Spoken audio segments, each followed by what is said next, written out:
to give people like a minute or so to log in the chat. So here we go.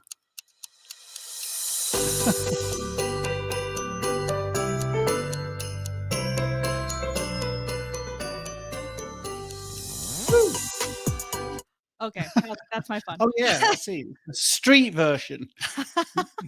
So what is going on, Coach Steven? This is our second time chatting. I'm super stoked. How you doing?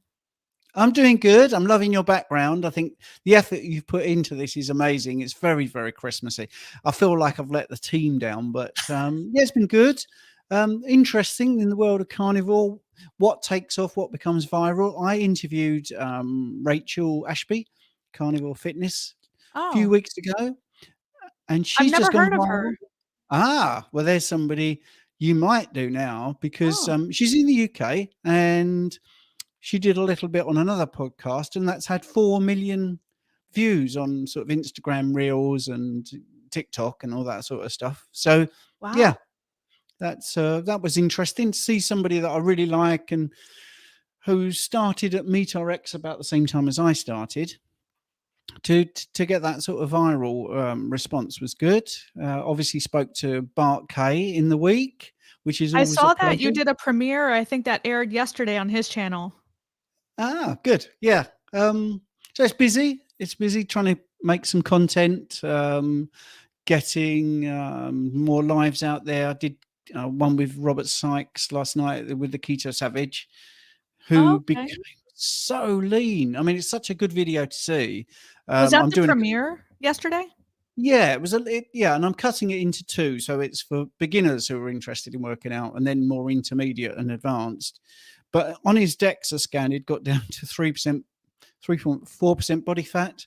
That's That extremely was he low. wanted to be the world's leanest man, and his picture of his back and glutes, it's like an anatomy drawing. It's just amazing. I mean, it's not healthy to be down to I that was body gonna fat. say, what's the leanest you can what's that threshold before you die? Is it like Well, 1%? getting close.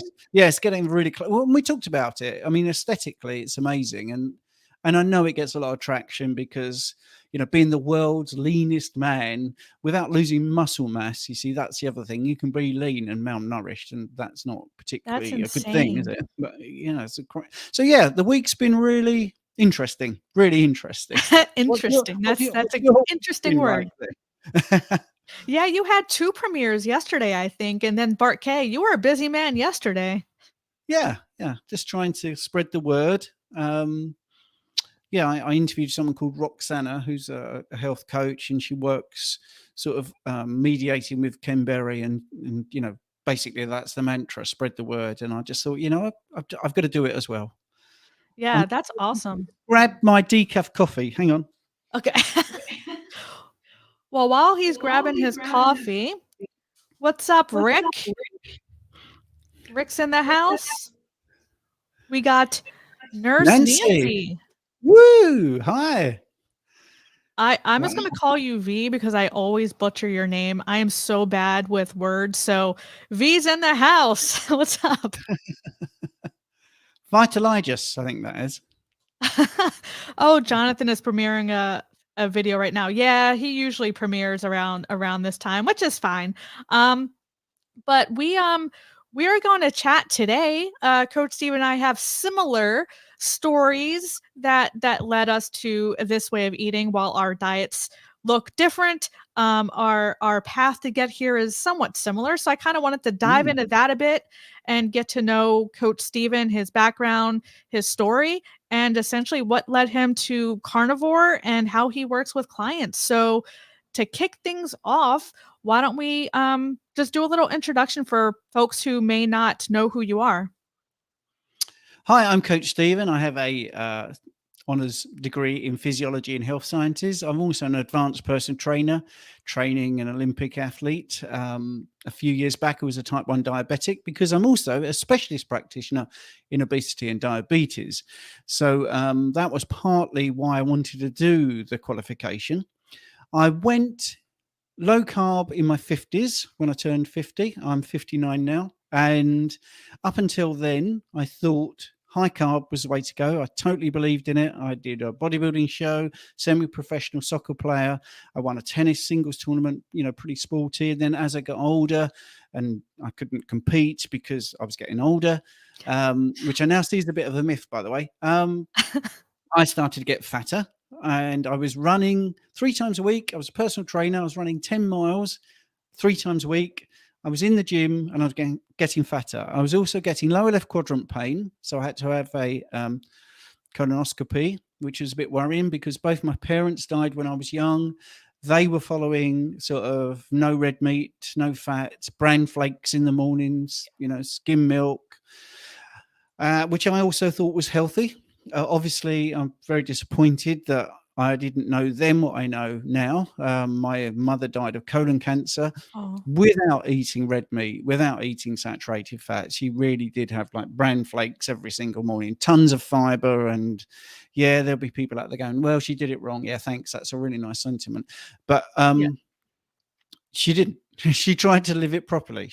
Every single piece of advice she took to heart and did it. So anyway, so when I had my colonoscopy, I was sitting in that room waiting for the results thinking, well, this is it. Because at that point, I also believe genetics played a much bigger role in things like cancer than I realize now.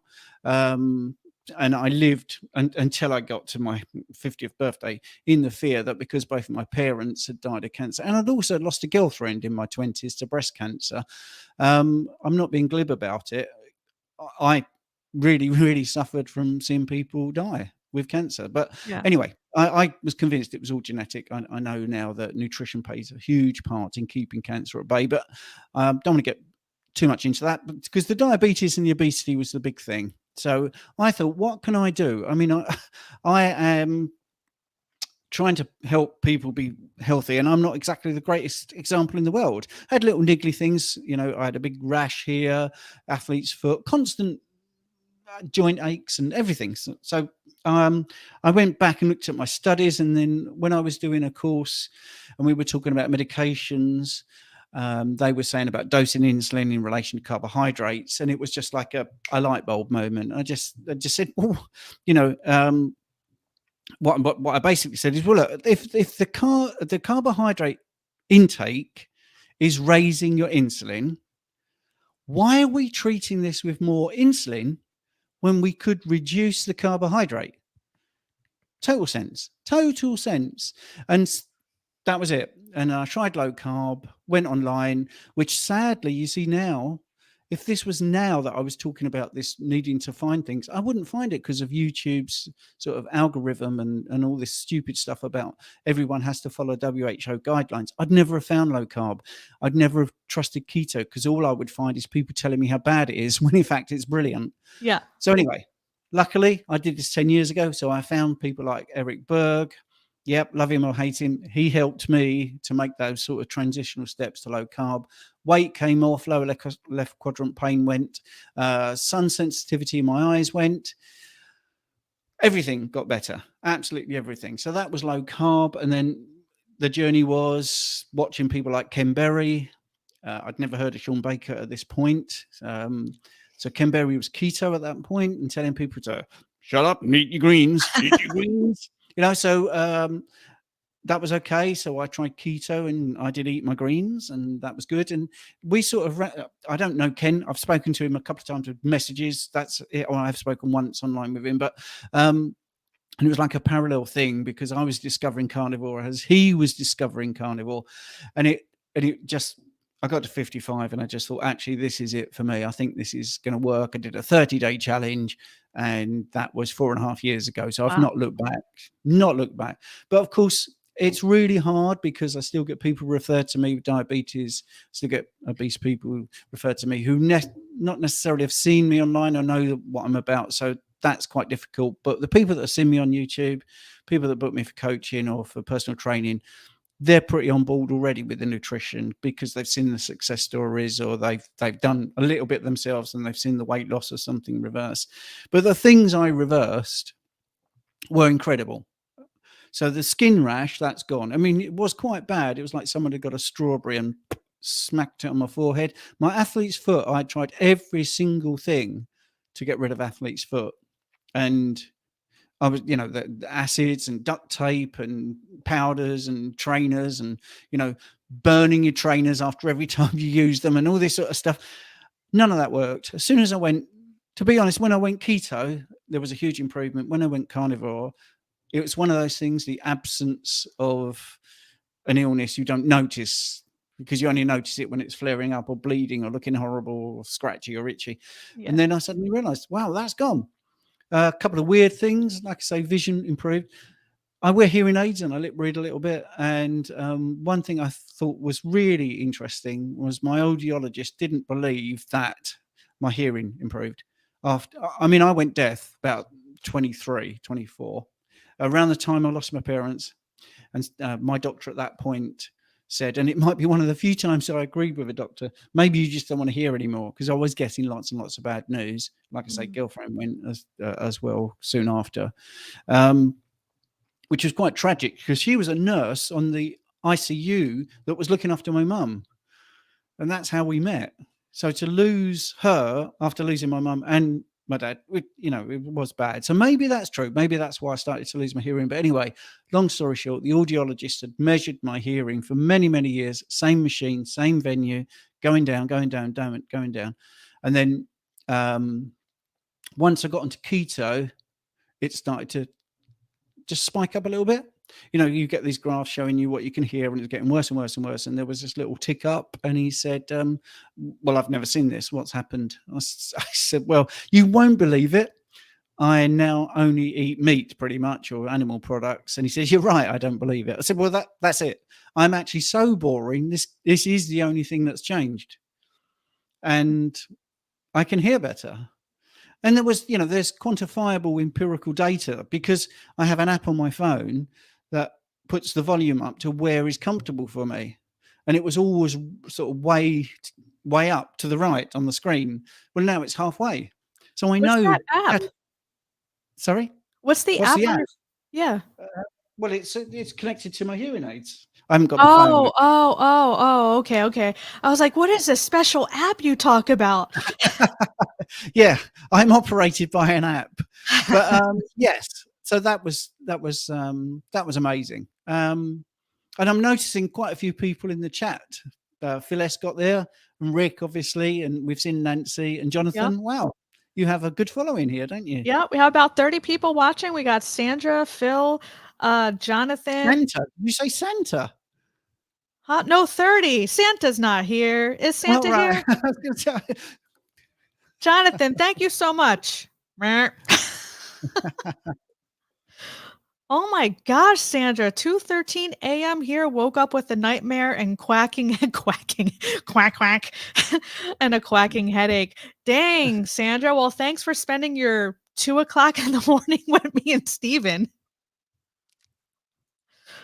What's up, Uncle Big Guy? Lambs is here. Yeah, we have a good amount of people watching, and we definitely appreciate it. So thank you for sharing your story. I feel like there's a lot of parallels with our story. I understand you lost your parents. I lost my brother. We're both obese.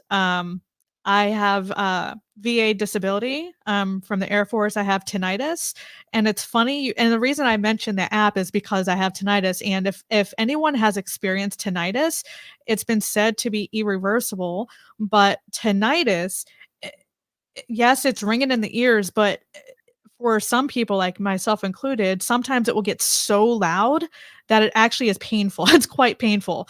And it really does inhibit your hearing a little bit. It's like if someone's talking too low, so it's like the too lows or too highs. I have a hard time hearing.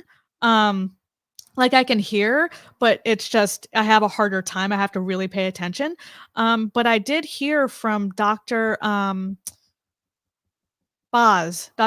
I met her at Keto Palooza in Kentucky, and she said that she has patients who reverse their tinnitus with keto, being in ketosis. And I chatted with her afterwards and asked her about that, because she was she's been saying the same thing that I was told. It's irreversible. There's nothing you can do. You just have to live with it. You likely won't lose your hearing or need hearing aids because that was my fear. But yeah, she says she actually has patients telling her that they reversed their symptoms and they don't have the ringing in their ears anymore. So I find that fascinating that just changing the way you're eating, like the miracles it can do with things even as your eyesight and your hearing. So I just find that fascinating that you mentioned hearing because I was going through that in my head just a few months ago about my tinnitus. Yeah, and I think, firstly, I'm going to say it differently because it's tinnitus in the UK, but Oh, tinnitus is how you it's say it, right? Yeah, but that's fine. potato potato. It's probably tinnitus It here too. I don't know. is, yes. Yeah. I once saw a very funny comedy sketch of someone auditioning in a musical and they'd never seen that song before. So they read it like, but you say potato when I say potato. You say tomato, and if you don't know that it's said two different ways, it's quite funny. Well, Anyway, Jonathan is shouting out his membership for you too. So Jonathan, I love Jonathan. I love Jonathan too. Now, I have said something in the past, and so it isn't me just tagging this on about my tinnitus, and that was that it went completely, and that was a moment which I've talked about online before. So it isn't like, wow, you did that. I'm going to say I did it because it happened about 18 months ago, I think, and I was out with Jane, my wife, and I was just walking, and I looked around and said, wow, wow. And I got a bit tearful, and I am now actually. And I Aw, thought, wow, I can't believe it. And she said, well, what is it? What you can hear? What is it you can hear? And I went, nothing. I can't hear anything in a good way, if you know what yeah, I mean. There was nothing. See, even now, I can't believe that. I yeah. used to have the constant ringing, It's a when it's, sound. like, really, really silent. Like, if there's, like, a lot of Yes, yeah. commotion and noise in the background, it's Mm, fine, but when you're sitting in complete dead silence, that's mm. where it really happens, at least for me. Yeah, you had a question. Somebody questioned. Yep, I flagged it. Oh, sorry. If you want about the build up of wax or something. Okay, question. So I read the questions out loud because I know some people actually just listen like a podcast. So, JMP, what's up? Never had earwax issue until recently. Blocking hearing. Carnivore for 19 months. Correlation only or causation. I haven't heard anyone else mention this. Tinnitus, unchanged 25 years. What do you say? What do you say to that, Stephen, on Well, tinnitus and earwax? Yeah, it's a great question. Now, so what's the function of earwax? Well, one is to actually get rid of pathogens. So you could be a little bit of detoxing through the ears.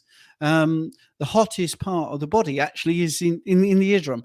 So anything that is coming out of your body, wherever it's coming out of, don't want to get into too much information here, but if there's something not quite right, then very often it's some sort of detoxification. So you may have had some inflammation in the eustachian tubes, and sort of the ear, nose, and throat is very intertwined. There are sort of certain medications that were pushed on people over the last few years that can cause inflammation in that area and can cause additional wax or some sort of issues there with the pressure. So I think I wouldn't say carnivore is the cause, but I would say not being carnivore caused an issue, and carnivore has brought that out. A bit like oxalate dumping, if you like that phrase. I don't, but No, I don't either. People I I think can't- it's overused and people kind of equate that to every single symptom. yeah. But the principle behind that phrase is correct. You eat oxalates and it just lurks in your body until you don't eat them, and then the body's like, well, now at last we can get rid of these things. So, I mean, obviously, if it's worrying you and it's excessive, don't put like Q-tips in there and scoop it all That out. just pushes it back. I would personally, I mean, this isn't medical advice, this is just for information. I would soften it with just some sort of olive oil. Just put olive oil in there, a little bit of cotton wool, soften it up a bit more, just make and actually encourage it to come out. Eventually, I think it will resolve itself. But if you're having hearing issues or sort of dizziness, or um, pains in your ears and stuff like that, I would go and get it checked out, because you could actually have some sort of infection in there that you don't even know you've got. Yeah. Yeah, that happened to me. I had wax buildup, and it was, an ear infection. Mm. But when I talked to Dr. Boz about this, and I know I talked to her specifically about tinnitus, not earwax or any of that stuff. She did, and I don't know a lot about this. This is definitely like ear, nose, throat, not my specialty. um, but she did mention insulin, glycation, like all this stuff affecting your ears.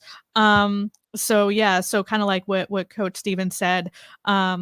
Carnivore can help, but I would do some digging into that because I have to do digging into that myself. But that's what I remember.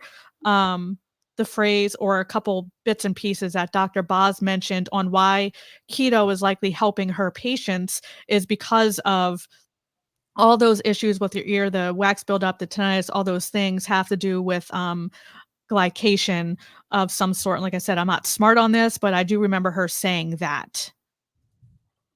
Yeah. And I think Nancy's having fun with the pronunciation things I saw, and saying we're yeah. both saying it right. She said, "No, no, you're pronouncing it right, Coach Nicole. Thank you, Nurse Nancy." I was like, "Tomato, tomato." Yeah, a lot of people mentioned struggling with tinnitus. Lambs had tinnitus. Phil, yeah, it's crazy. Mine was from, the military because I was a cop, so I had to fire all the weapons, throw grenades, like, I was just near jet engines, like, I was just loud noises, like, for a long time. Ellie, what's up, Ellie? Ellie had tinnitus, and I think we do have another question from Jonathan. Um, what's up, Inner Circle? I lost 140 pounds and dropped A1C from 14.7, wow, to 5.2. Holy cow, dude. Hold on. That's badass. 18 months on carnivore. Congratulations. That's not bad. That's not bad, is it? That's yeah. That's not bad. But we are gonna talk a little bit more about obesity, and I do want to get your thoughts on diabetes after this question, unless there's other questions in the chat, because with the Harvard study and all these things just coming out, I definitely want your take on it. But first, Jonathan, thoughts on deuterium depletion via exercise versus cold exposure? What would you do if you had to pick one? um, well, this is Jonathan's street. I don't know why he's asking me. I mean, deuterium is like the heavy isotope of hydrogen, and that can have a few problems. So when you exercise, actually, you do deplete. You do deplete your deuterium, which is beneficial. Actually, some people do they drink deuterium depleted water to help as well, because it can be quite problematic. Cold therapy, the long and the short of cold therapy is that your ATP isn't producing movement; it's producing heat. I mean, I think Jonathan knows me well enough that I like to just be very basic and not get into the science. I know the science, but I think most people don't know the science. I think they just Yeah. want to know. So, for instance, if you look at your background, and I stood out in that snowfall, um, my body would well, moving me would heat me up, wouldn't it? It would warm me up. But actually, what also happens is your ATP warms you up anyway. Your brown fat becomes a heat generator, Mhm. and that's a really good way of sort of burning body fat. I think both things are particularly good. I think you could do both. I think you could exercise. I think you could do the cold therapy as well. Cold therapy is obviously good at reducing inflammation, whereas exercise will increase inflammation. I suppose that's the only, again, really basic. I'm not saying either's bad or either's better. I think they're just two different sort of protocols, which are definitely worth investigating. Certainly, if you've tried something and it hasn't worked. So let's say you have tried everything, or thought you had, and thought you tried the cold therapy and you're still having some issues, then you could try deuterium depletion to see if that is actually what is the issue, and vice versa. Yeah.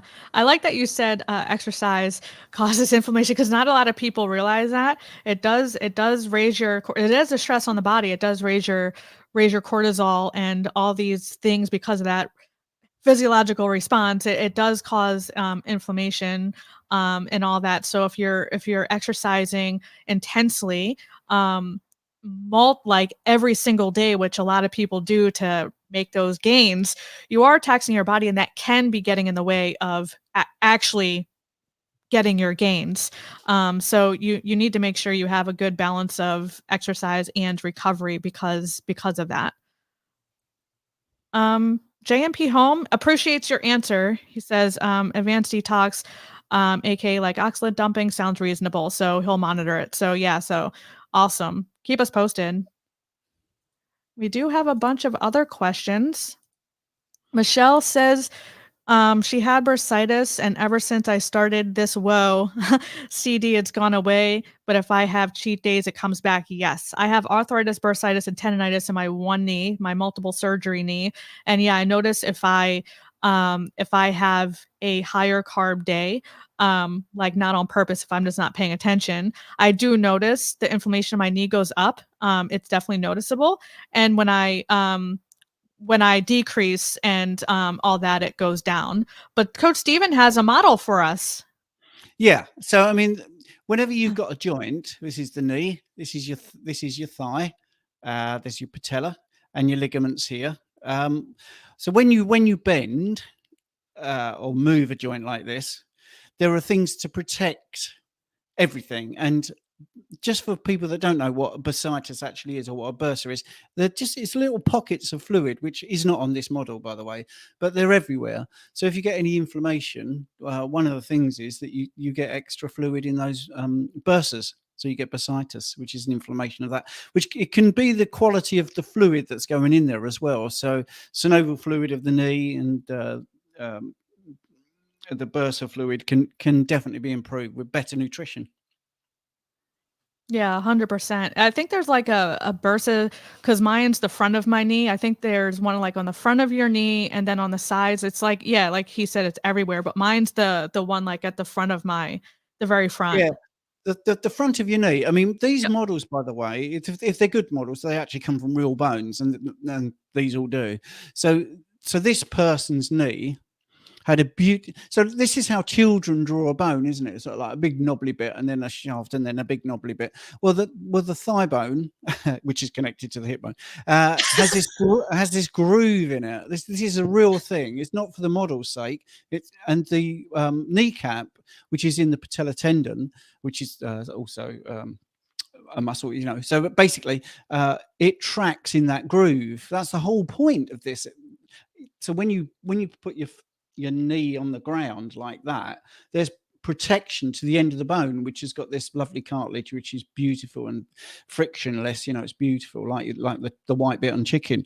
So you have any problems with tracking, which could come from the hip or it could come from the ankle, and this doesn't work, then you start to get some wear and tear, and you can have really bad knees. I mean, one of the things is, as an ex-soccer player, I know loads of footballers that got very bad knees, and it can come from, sort of like a crush injury. Someone pushes into you and just moves everything a little bit, and it never sets right. I mean, if you have any interest in like Premier League football, that they have tons of money.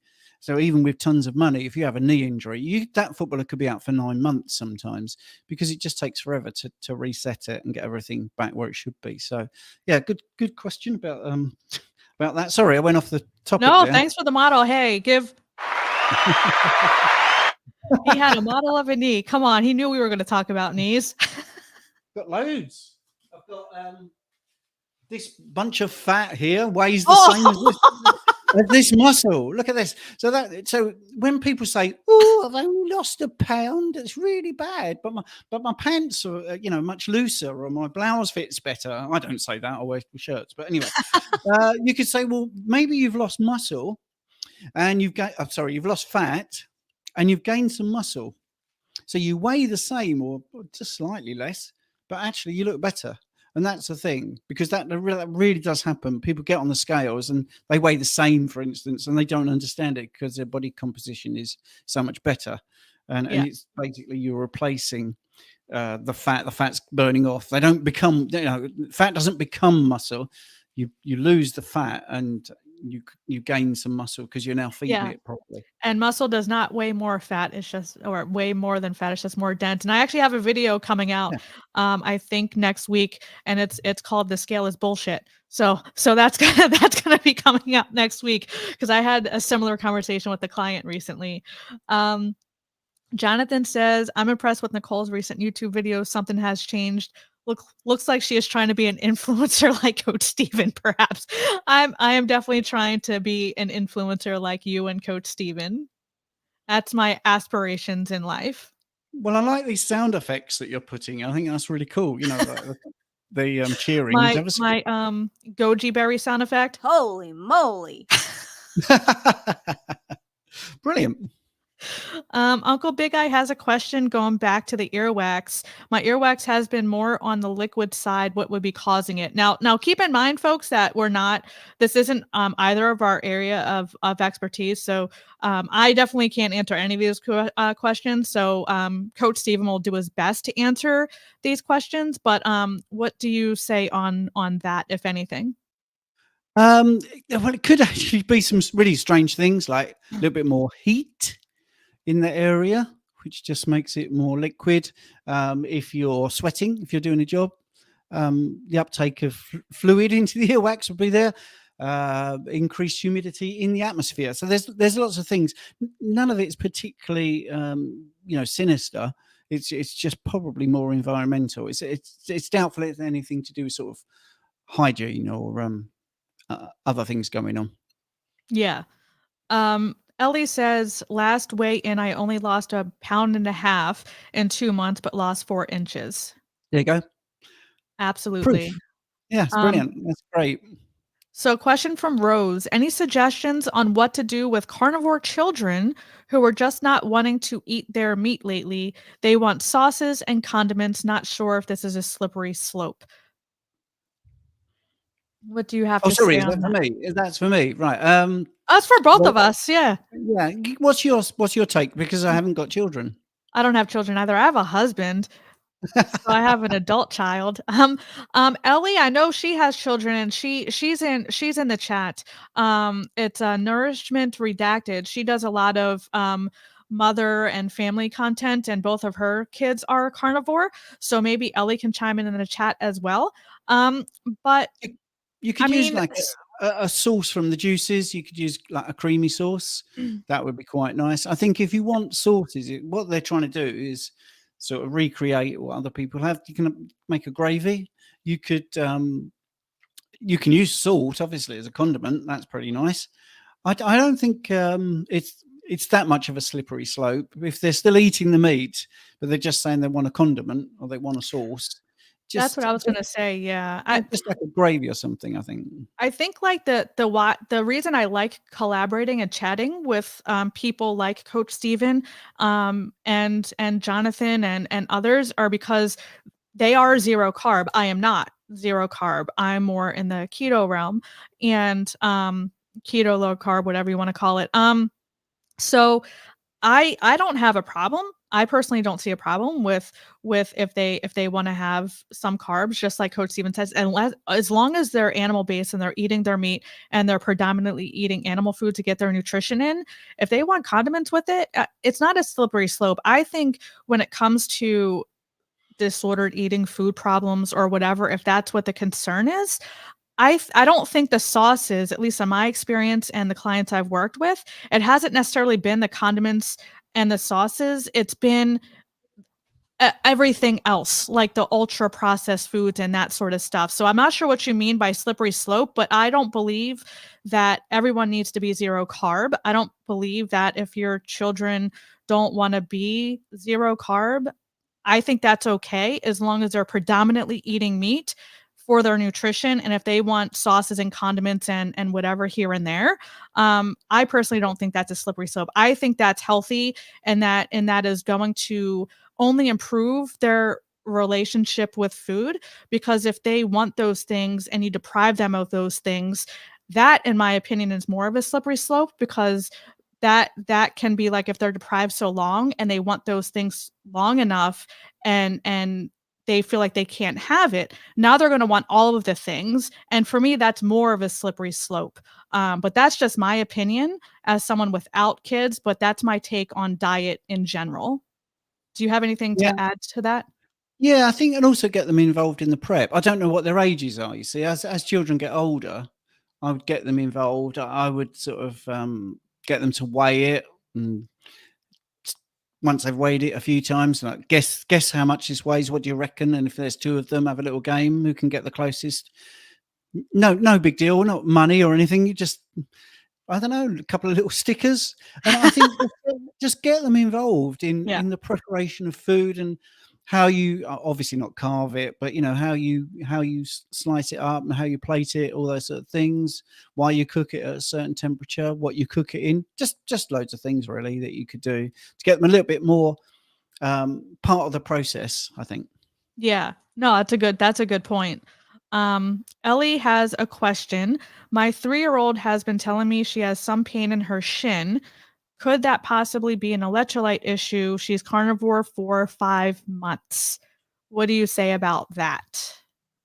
Well, actually, it could be shin splints. It could be like a grow.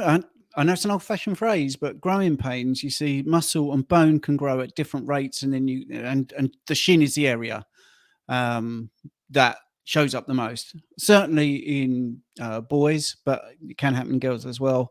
Yep. And that is a really big sign of growing pains. But if you're worried, you could get it checked out, get an image done. But I think one of the things that comes up is when you start eating carnivore, you've got, or even keto, or even low carb, your protein intake goes up, so your amino acid availability goes up, and you can see a great improvement in muscle mass. What we were talking about earlier, you lose the body fat, but you gain some muscle mass.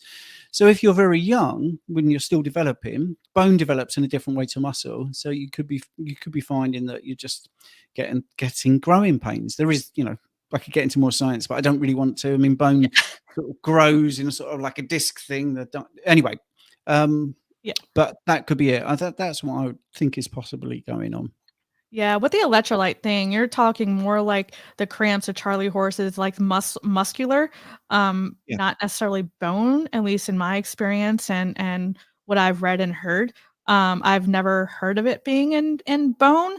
I've heard of it more so in the musculature as far as discomfort and Yeah, I mean, if it's cramp, that's different, and yes, that's yeah, possibly an electrolyte issue. right.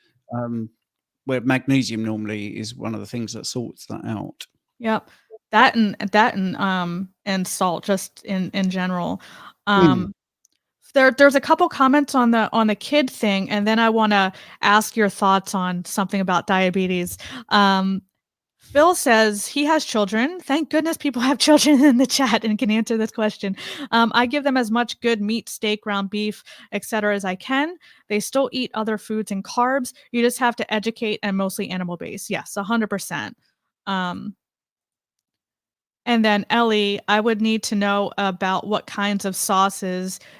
But if they're animal based or low in sugar, it's okay. Just focus on the meat being the star of the plate. Yes, 100%. The meat is a star of the show, and if they want anything else, that's a garnish. I think the problem is where carbs get the bad rep, and I'm not talking the ultra processed. I'm talking like the local in season type carbs. I think they get a bad rep because we're like 50-60% carbs, and the majority of our plate we pile the mashed potatoes. I mean, I would never eat them now, but we pile the rice and the starches and all that stuff on our plate, and we just have like a little serving, a little palm size of meat, and the rest of the plate is all carb. That's where the problem comes into play. If you have the star of your plate is meat, and then you treat carb more so as like a garnish. So like if I have berries or if I have things like a sweet potato, I would just have half of the sweet potato. I wouldn't eat the whole thing, and my plate will be like a big piece of steak or a hamburger patty or bacon cheeseburger patty, and only half of the sweet potato. But most people do like the whole sweet potato. Then they'll do another carb source, and then they'll do the meat. So like if you just reverse engineer your plate makeup, you'll be perfectly fine. Most people can do perfectly fine on 50 grams or less in the keto realm. and thrive and be in optimal health and be perfectly healthy, as long as you're animal based and you reverse engineer the makeup of your plate to where meat is the star of the show, vice carbs. Yeah, just looking in your chat, if you don't mind, with the electrolytes, I've not always been a big fan of electrolytes, but they do help some people. I use Keto Pros lemon and orange electrolyte, and I work with Richard Smith on Sundays, and they're fantastic. He's very passionate.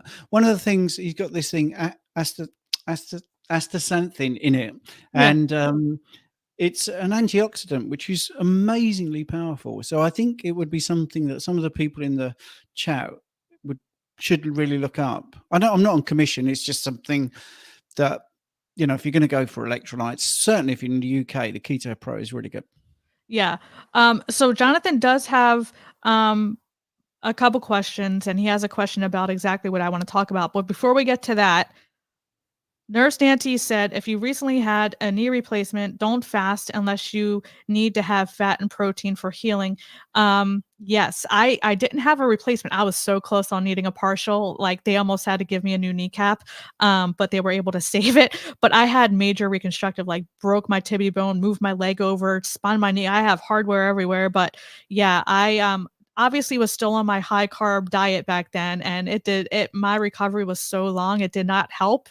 But if I knew then what I knew now, I think my recovery would have been a lot faster if I ate the way I'm eating now. But if you're eating high carb, you're just going to just you're not providing your body the nutrition to help recovery, to aid in recovery. You're just going to slow it. You're going to make the inflammation worse. You're not going to provide the bone growth and the and the muscle growth you need just by eating a high carb diet. So yeah, my recovery probably would have been a lot better back then if I ate the way I ate now. So 100%. I just want to flag that because I resonate with this so much. Okay. So Jonathan wants us to talk about diabetes, and this is perfect. So you work a lot with diabetes, and I recently did a reaction video on a Harvard study that came out, or a Harvard paper, whatever, that came out that claims red meat causes diabetes. Now, I've watched a lot of videos on this. Dr. Westman, I love him. Harcum, I always mispronounce her name, but Zoe Harcum. yeah. She said that she spoke to the main researcher and said that he didn't include sugar or whatever because he ran out of room in the paper. So I've seen this a lot actually, that meat causes diabetes. So what's your take on that?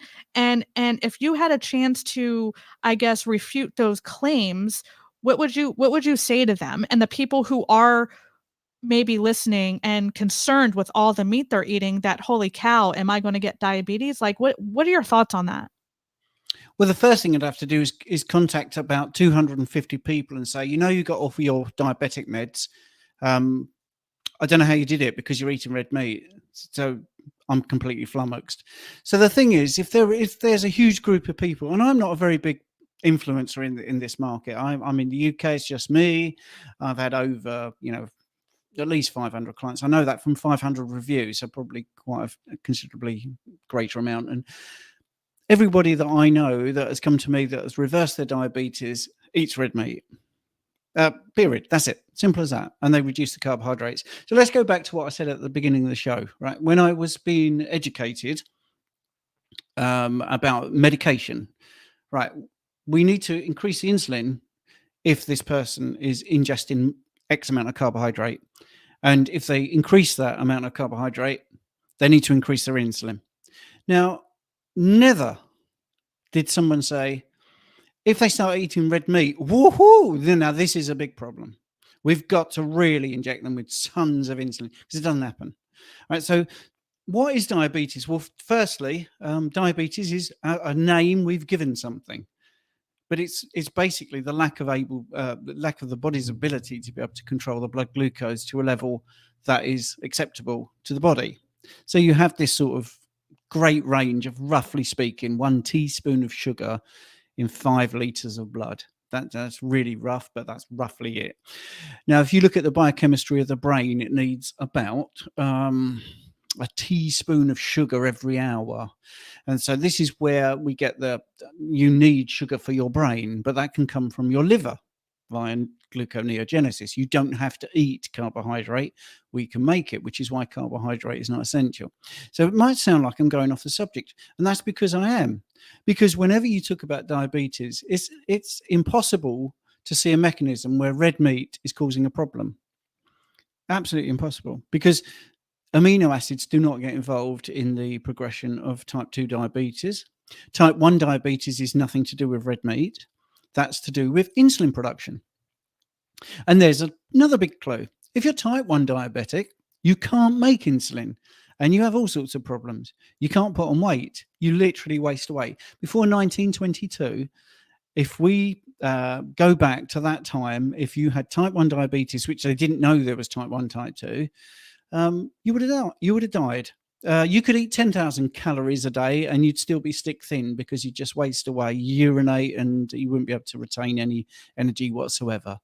Then they discovered insulin. They injected these people with insulin, and some of them got better. But they didn't realize there was type 2 as well. There's also this thing about, it used to be called late onset diabetes.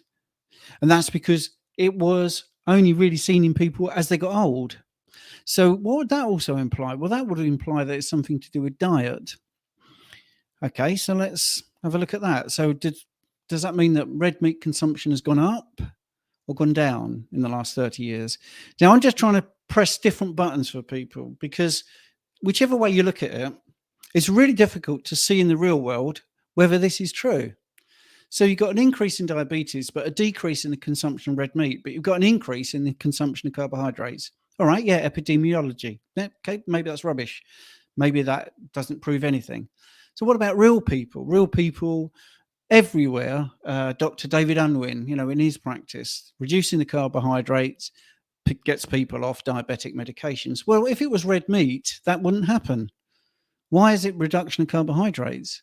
Okay, what about when you're dosing insulin? What's that in relation to? That's in relation to carbohydrates. So red meat is very conspicuous by its absence. I can't see the mechanism, but I can if someone tells me that they're eating a lot of carbs, because what will happen before they've been diagnosed, they will start feeling very thirsty. They will urinate a lot. They might have some weight gain that, is allegedly unexplained. And then when you take their blood glucose readings and it's pretty high, you can say to them, well, what's happening in the background is you're producing a lot of insulin, but it's not working because you need even more insulin to bring down the blood sugar. That's what's happening. And I will say, well, so what do you eat? And they'll say, oh, I'm really healthy. I'll say, okay, what do you eat? Well, I eat cereal in the morning. I always have bran flakes, or I have sort of corn flakes or something like that, or oatmeal. sultana bran. Yeah, and I have some fruit and a fruit juice. I have yogurt. It's great. I have loads of veg. I have loads of fruit. I have honey. I've never had anybody come in ever and say, well, this is all happening since I started eating red meat 3 years ago. That's not happened. That has not happened. So what did they do in the study? Well, firstly, I'd like to see who funded it. Secondly, I'd love you to have sent it actually before we spoke, but if Zoe Harcombe's on the case, I tell you, that study will be ripped apart and it will be absolute rubbish. Oh, yeah. I wasn't intending to talk about the study. I just wanted to get your take on diabetes just in general about the red meat and yeah. stuff. All right. Yeah. Well, so you've got type 1, which is you can't produce insulin, and type 2, which is normally a reaction to what you're eating. There are other types, gestational diabetes, and you've got a few others. But in the end, it is the control of blood glucose is amiss, and it's normally down to carbohydrate intake. Yeah, that's wild to me. Yeah, I just saw that headline, "Red meat causes diabetes," and I've seen, like, papers and all these things claim the same thing, and that's why I wanted to chat with you about that. My dad has type 2, and he eats a garbage diet. I'm not gonna lie, he's morbidly obese, he eats a garbage diet, but yeah, it's your blood sugar naturally goes up after a meal. Even eating meat, your blood sugar will go up. And if you eat like, uh, I don't know, something that spikes your blood sugar up a little higher, that's okay. The problem is when you have these constant spikes throughout the day, and now your Mhm. insulin, your pancreas is working hard to drive your blood sugar down. So like having this like once a day or twice a day is I in my opinion, nothing to be worried about because a lot of people get scared with their blood sugar. Like, if they eat a piece of cake and their blood sugar goes up, they're like, "Oh my god, I'm gonna die. I'm gonna get diabetes because of that one spike." That's not where the problem is. If it's every once in a blue moon, don't be afraid of that. That's your body's natural response. Your body's going to adjust and bring your blood sugar back down. That's how it's supposed to function. The problem is when you do this constantly throughout the day over time, that's where you're going to get these issues. Um, but I don't understand how people think red meat causes diabetes and people are believing that knowing that it's a blood sugar problem. I just was wondering if you knew of a mechanism. I knew you were going to say no, but like I just can't even fathom the mechanism that would even occur eating meat unless you're eating like, and I don't know anyone who can eat like 10 pounds of meat to produce enough gluconeogenesis to freaking jack your blood sugar up. Yeah, I mean, if you get into what you're saying there about the volume of red meat, actually, what happens? One of the reasons why people, I've got a little video I could show you very quickly if you want, but Yeah, yeah. we're doing that in a second. Let me just go on this train of thought. So what happens when you're eating meat is your body is not used to, the modern body is not used to the fact that you're eating a lot of meat and is expecting sweetness. And actually, because of the thermic effect of food and how much energy is needed to digest protein, there is a slight chance you go hypoglycemic. Mhm. Not the other way, actually lowers your blood glucose because so much energy is being used. Like about 25% of the energy that's incoming is used to digest it. Um, so what happens, and this is why some people think they get a slight spike in their blood glucose when they eat meat, is your body reacts by increasing glucagon to stop you being hypoglycemic. So it's your body's mechanism to stop you going into a low sugar state because you're eating so much meat and you're not eating glucose, which it used to get. You get that little bump in blood glucose. So that's that. Yeah, can I just share something? Yeah. I'm going to share a video of sort of like a historical. When I was a phlebotomist, there were historical records. Now, this is just illustrative purposes of what can go on for people. So, share screen. Let's just do this very quickly. And let's see if we can bring this to the table. Right. So, if you look, what happens? This is saying the level you want your blood glucose to be in, and this is the sort of level you want your insulin to be in. Okay, so it's adjusted to make the graph easier to read. Okay, so how do we press play on this? We have to do it on the Oh, computer, if don't there's we? Right, oh, that's right. That's can you okay. do it? That's okay. Okay. So what happens here from 1974 when you've got clients that have put their data in, you can see that I'm going to stop it in a second.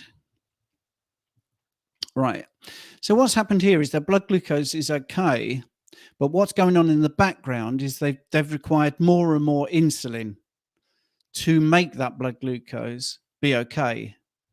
And this is why when I get people to do their blood tests, I try to get them to do their fasting insulin and their C-peptide, which is a protein that's a proxy marker for the production of insulin. So let's just press this a little bit more. And what happens is you get more and more insulin production, you get more and more in the blood glucose. And at some point, the blood glucose starts to get into a range. By the way, somebody mentioned the word pre-diabetes. That was a marketing phrase decided upon in a canteen when about 3 doctors got together and they wanted people to take diabetes more seriously. So they came up with this phrase pre-diabetes. But anyway, right. That was about 15 years ago, I think. Anyway, so this person here, or all these people, have got these average blood glucose readings, but their insulin in the background is much higher than it should be. And this is why I say when you do your blood tests, try and get your fasted insulin and your C-peptide, because you could go to the doctor or you could get your little meter and you could be thinking, hey, I'm rocking and rolling, I'm doing really well. Look, from 1974 right up to 1998, I've had really good blood glucose management and it's only just got bad.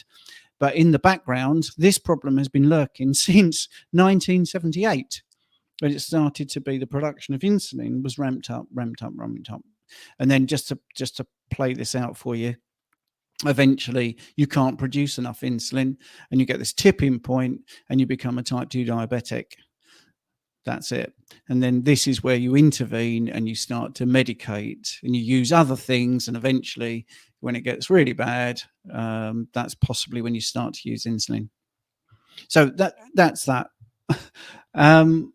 I've got to go on the hour. I didn't realize it was going to be this busy. Yeah. So I Yeah. wanted to get that in. Yeah, we were definitely going to keep this to an hour. But that was very, like Jonathan says, very powerful graph I can see here. Yeah, that was like, it explained a lot. You're more of an expert in this area. I deal with diabetes just on a basic level, but it was interesting just hearing your take and kind of explaining it a little bit more hypo, and all that stuff. Yeah, definitely. If you have any parting words or anything that you want to leave us with when it comes to this way of eating and obesity, diabetes, or whatever message, that would be greatly appreciated. Well, without being too forward, I think we should do this again because it seems to be a very busy live stream. And I'm quite happy to come back and talk about this in a bit more detail because we did do the questions. Yeah. But I think, yeah, I'd definitely like to talk about diabetes and obesity a bit more, the mechanism of what makes people fat.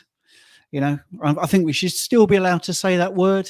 You know, it's not fat shaming. If people have got excess body fat, then they're fat, aren't they? I Yeah. mean, it's just it's not a negative way of talking. It isn't. You know, and if I'm underweight and I'm malnourished, I'm undernourished, I'm too thin.